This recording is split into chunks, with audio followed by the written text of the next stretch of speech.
Hey guys, and welcome to the Hackinon's YouTube channel. In this video, we will learn about the ternary operators in JavaScript. So without further wasting time, let's get started.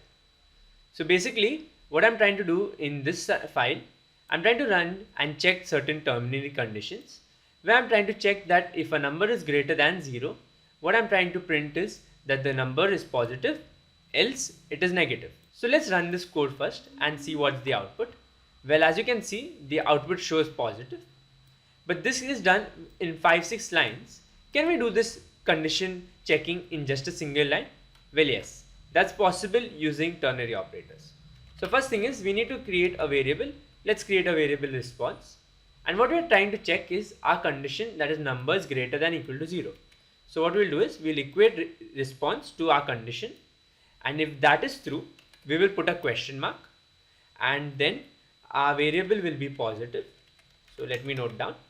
Else we will put a semicolon and we will say that our variable will be negative. Well, let me write that down and let me save this. So now what happens is we are checking that if response in the number is greater than 0, then it will be the positive will be stored in the variable response.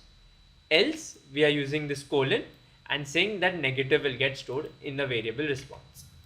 And now all we need to do is simply console log it. Console.log response.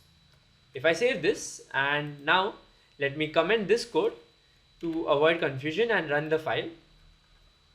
And well, as you can see, we get the same response that is positive using just a single line of code, and this is possible using ternary operators.